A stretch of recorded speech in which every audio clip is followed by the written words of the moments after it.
As I mentioned, we are in chapter 6 on this morning, and chapter 6 is exploring the context of our clan. And I want to remind us, as we talk about the different contexts, the different contexts of purpose discovery, this idea of the context, these various contexts come from the foundational teaching of Jesus in regards to his call to discipleship. His call to discipleship.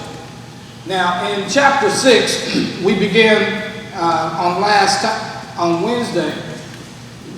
We learned that the author brings us back to Jesus' initial call to discipleship, and from that foundation, he mentions the fact that part of the process of discovering God's purpose in our life is to first of all understand the hierarchy and priorities by realigning the context of your family system.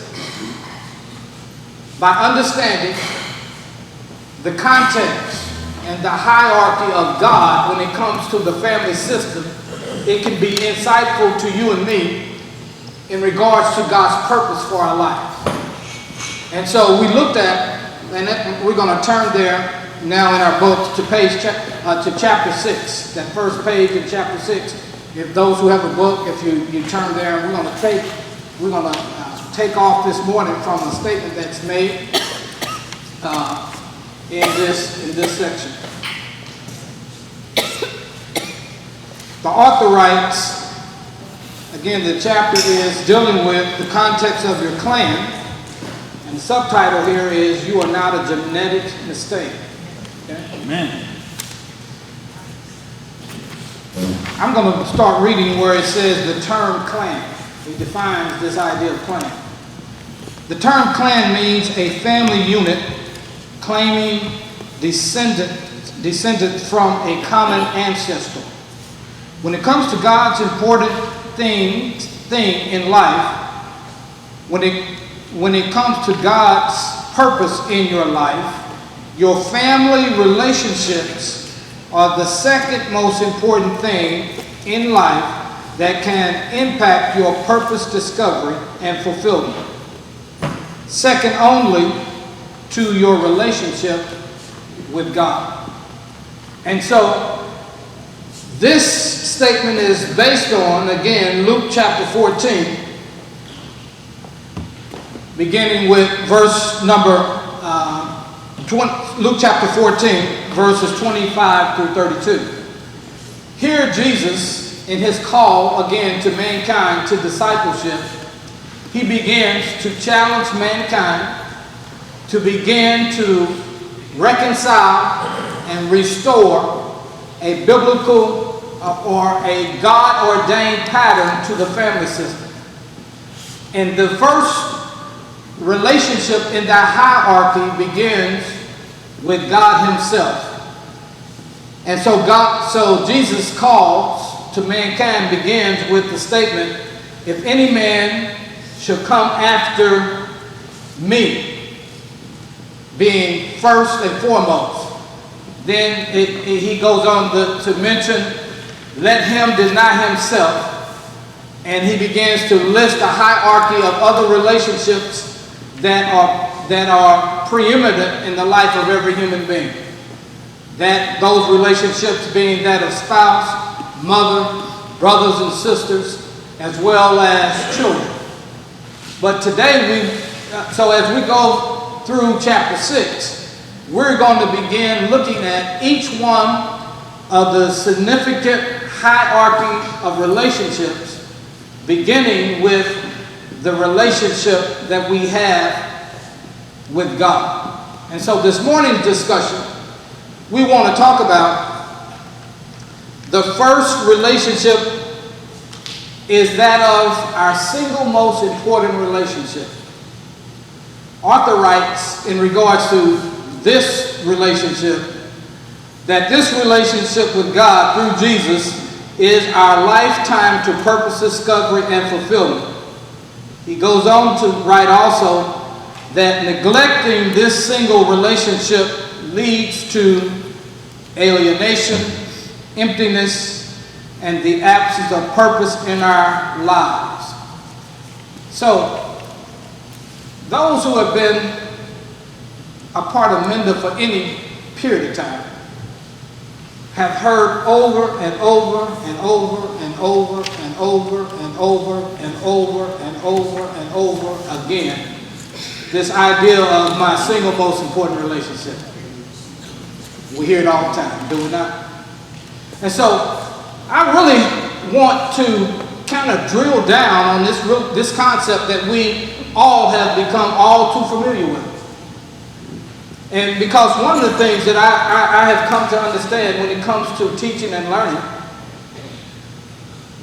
there are some pluses and minuses when it comes to familiarity. The plus to familiarity is that it allows you to actually get, in most cases, a good understanding. But the downside to familiarity is also can create a situation where that which you have understood begins over a period of time to become devalued. And so this morning, we want to begin the process of looking at why our single most important relationship with God is as important as we have come to say that it is. Okay? And so the way that we want to do that is Jesus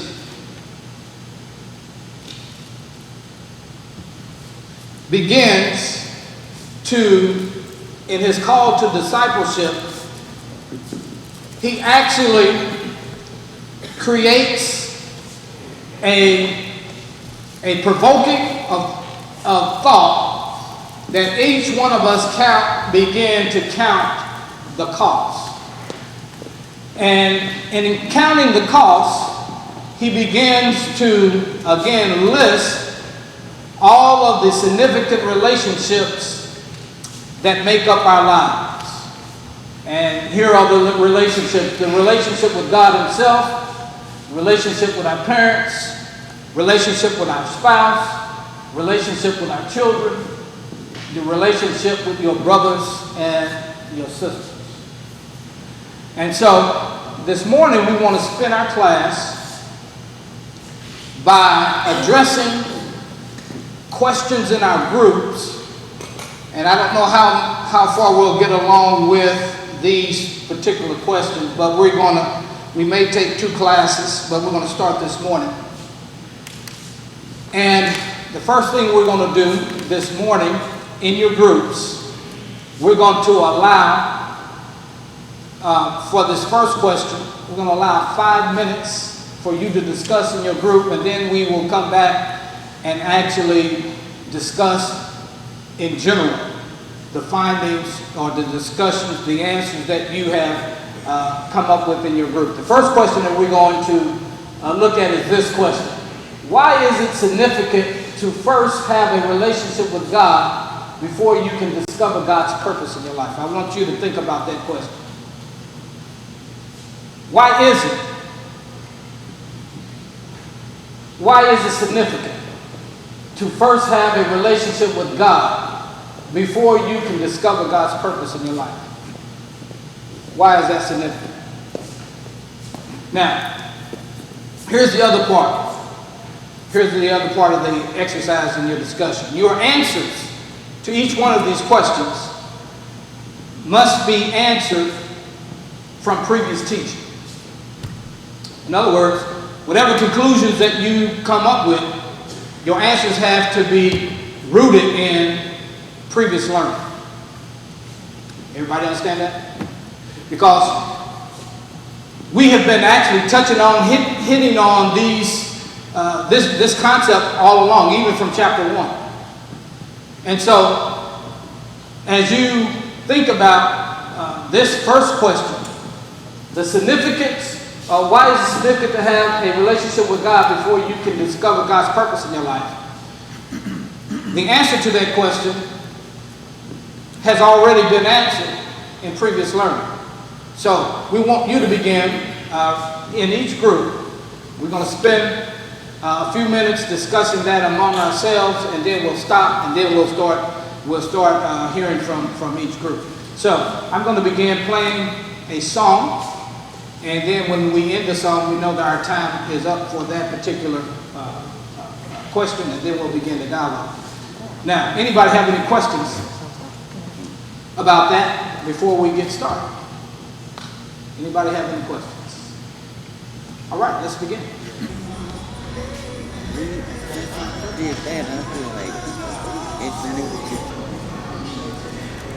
Matthew 6:23. 6:33. Oh, okay.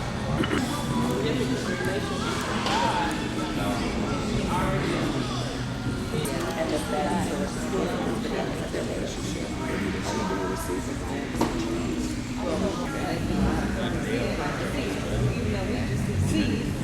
We don't see them. All right. Everybody's attention. Let's talk about this first question. Okay, this first question. Let's talk about this first question. Why is it significant to first have a relationship with God before you can discover your purpose? That question seems almost to be almost ridiculous in the nature for those who are Christians. But let's talk about it. Any group, anybody, any person from any group can begin. Why is it significant? And again, the answers to your question should be rooted in previous learning. Okay, so as you answer the question, actually begin your response by first identifying what previous learning that you have identified with in the answer to the question. Go right ahead, Brother White. Well, previous learning is not simple as to form a relationship with God. That's what we've been learning, just to deal with.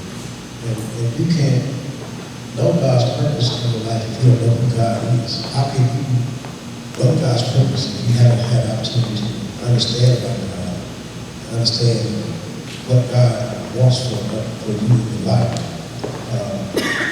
In the garden, we've been learning from Adam. Adam's purpose was laid out for him because he walked with God, and he talked with God daily. He had a relationship with God. Therefore, God gave him purpose in his life, and he was able to fulfill that purpose because of his relationship with God. So it's impossible to know, to do God's purpose if you don't have a relationship with God. It can't be one without the other. Okay, so the previous learning you're connecting with is that. Okay. The previous learning is God's original intent and end result. So if you don't have a single most important relationship with God, you will never understand that concept of God finished us before we started. And so in your single most important relationship with God, that is revealed to you, but if you don't have that, you'll never understand your true identity. So we talked about what is your true identity, and you will be chiefly rather than an equal. All right. Understanding God's original intent and his end result. We know we began talking about at the very beginning of the definition of what purpose is. His original intent, the end result, and we learned that in the garden, as they mentioned, when God created man, okay, he created man with a purpose, and Adam with a purpose, even before he actually created Adam. Adam had a purpose. All right, what group, sister? We'll just go around. Sister Melanie, go right ahead. And I think we were talking about the same thing. What I brought up in our discussion was the activity that you had with the bags of seeds that you gave out. And so how we see seeds, but these seeds were designed to be whatever the ones that they were at the time. But those were what the seeds were designed to see. We just see seeds. So having a relationship with God, even though on the surface people may see seeds, God sees us as whatever our original intent is designed to be. So it's significant to have a relationship with God because otherwise you won't know what your purpose is. God sees your purpose. What the seed. God already knows where you're supposed to be, but if you don't have a relationship with Him, you won't see anything. Amen. Amen. All right. Let's keep the mic. Okay, right here. Just again. We'll just add to that, when we're talking about God's original intent and result, and sometimes, all the time, when we don't have that relationship with Him, we open ourselves up to get a knockoff version of purpose. It's like that when women, we think about purses and high-end purses, you know there's something in there that signifies that this is a high-end, high-quality purse. But when we don't allow ourselves to have a single, most important relationship with Him, we then open ourselves up to the knockoff version that eventually will tear up. It's not the original thing. It doesn't hold as much value as the original high-end purse. And so we short ourselves in the kingdom of really getting to have that, the purpose in which He originally called for us and intended for us to have. How many people are living a knockoff version of what God intended?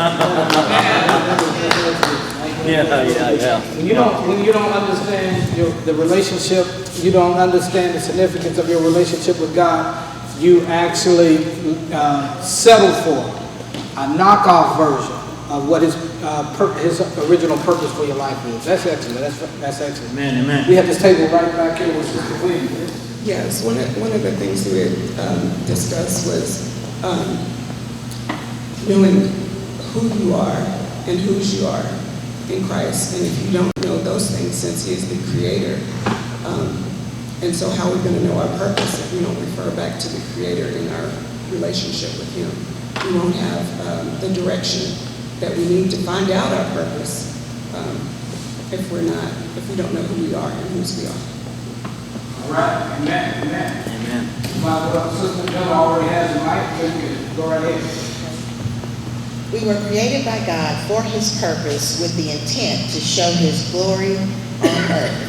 We can only do that if we are connected to Him so we know our purpose and the end result shows His power, glory, and love through it. All right. Great job connecting previous teaching with that idea. And then we have a group right here. It's on y'all guys. Okay. We talked about, we looked at the passage, Matthew 6:33 as a table, the kingdom of God, significance.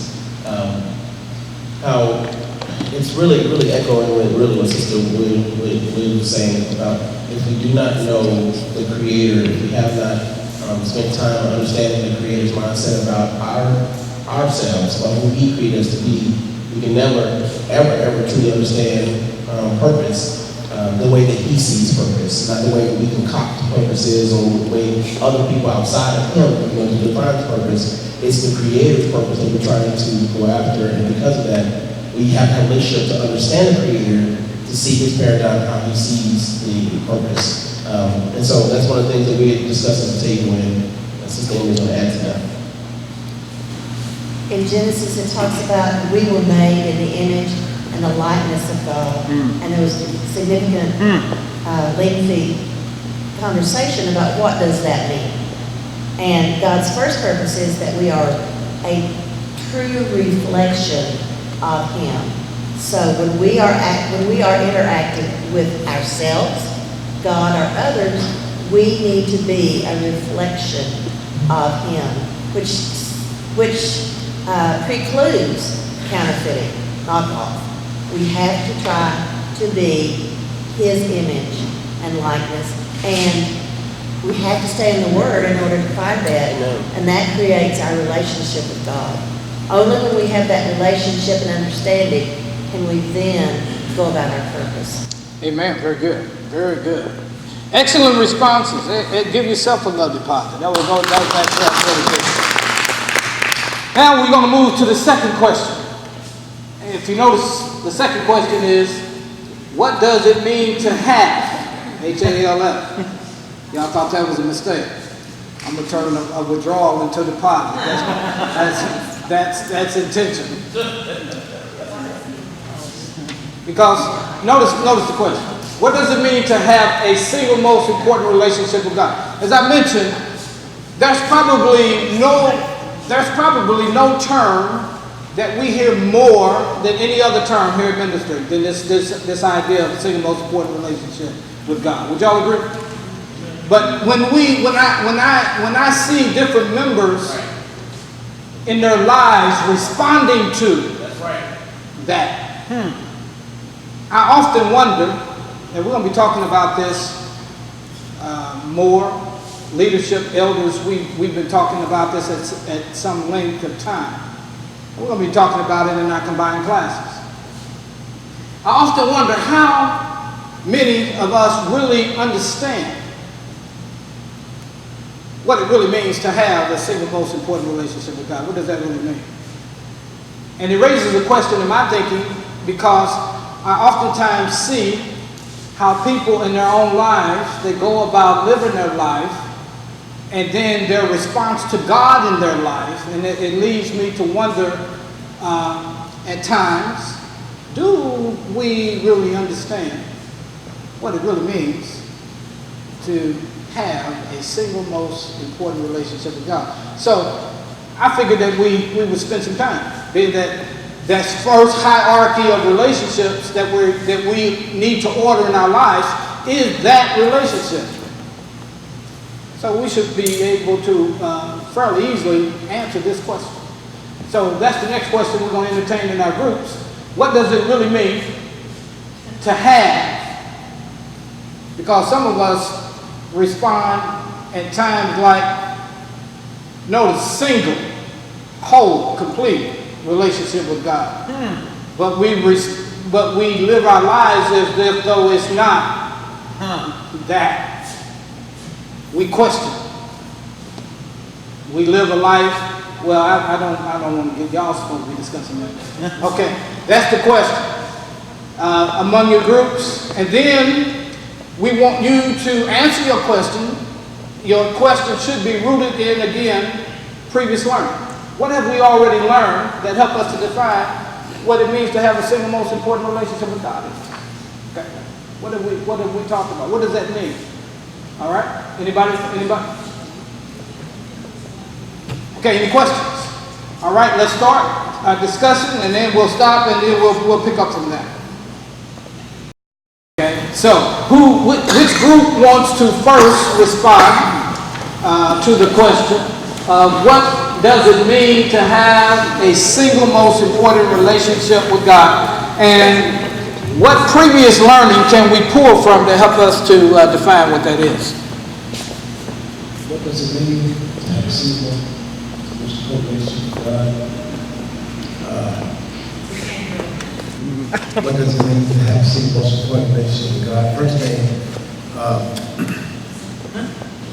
seek ye first the kingdom of God, what Joseph said. You put God first in everything that you do.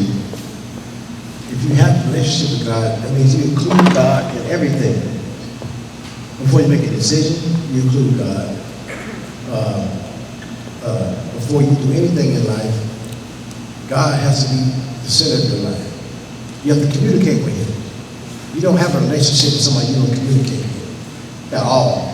So, if you're going to have a relationship with God, you have to include God in everything that we do in life. But Sister Jackson going to answer the second. All right.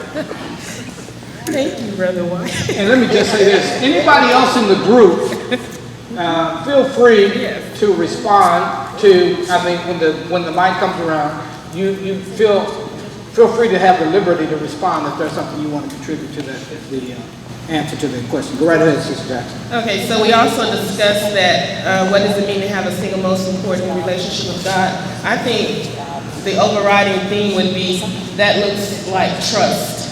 So you trust God in everything, and one of the scriptures that we drilled down was on in Romans 8:28.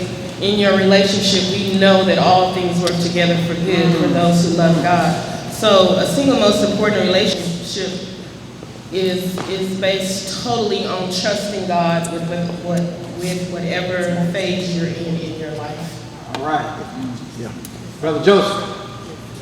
let's think about, sometimes you have companies have sub-offices or sub-offices, but there's a main head office. Corporate office, yeah. So having, what does it mean to have the most important relationship? God comes at your main corporate office.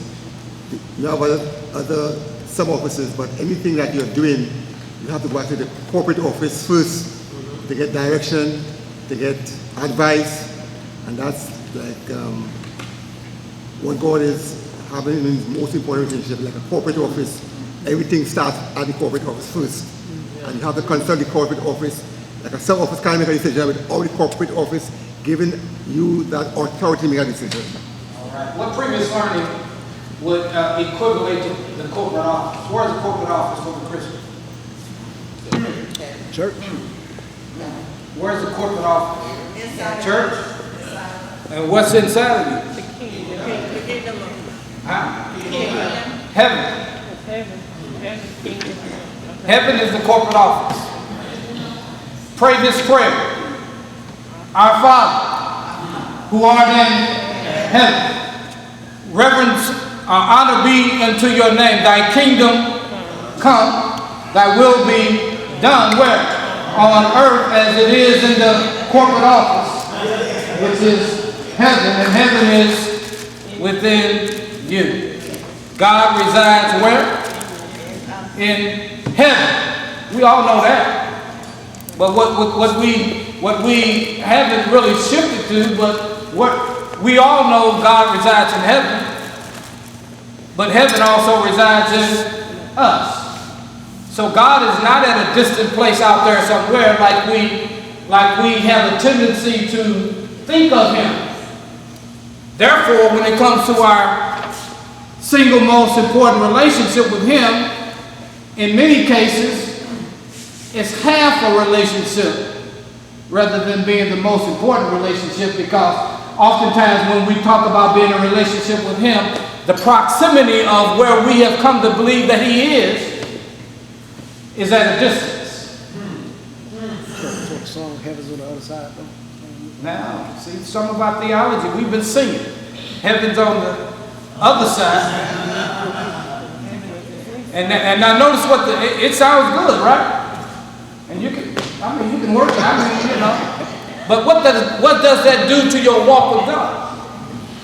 It communicates a message that really is antithetical,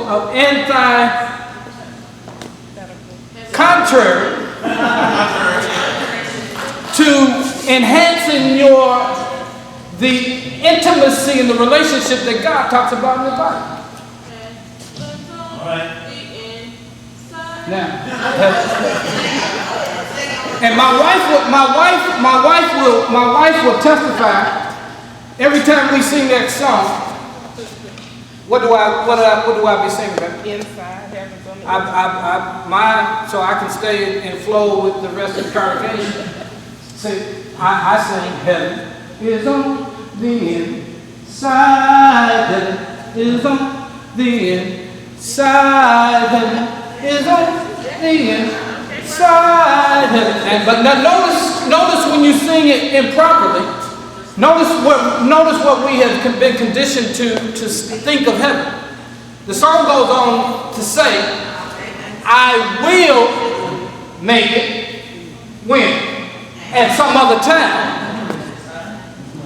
Not understanding that the kingdom of God is at hand, present, right now. Yes, ma'am.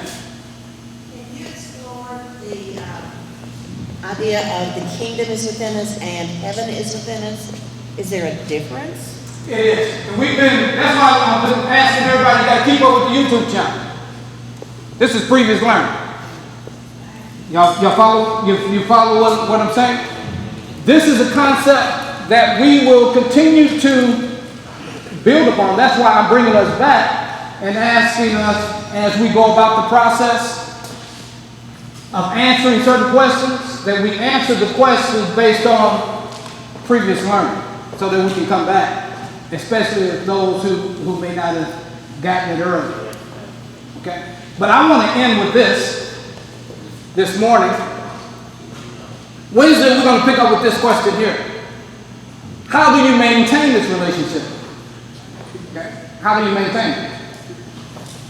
I want to end with something that this group suggested this morning about what does it mean to have a single most important relationship with God. I want to answer that question as we leave with an illustration from previous learning. Actually, the illustration is the first time you hear it, but the concept from previous learning we've already learned. She mentioned the idea of trust. To have a single most important relationship with God means that I know that I'm in a relationship with Him and that I have developed not only a belief in this relationship, but a trust. Y'all do know that there's a difference between belief and trust, right? Many of us believe that we have a single most important relationship with God, but how many of us trust Him? Here's how you know. Y'all remember the story about the man who was a great,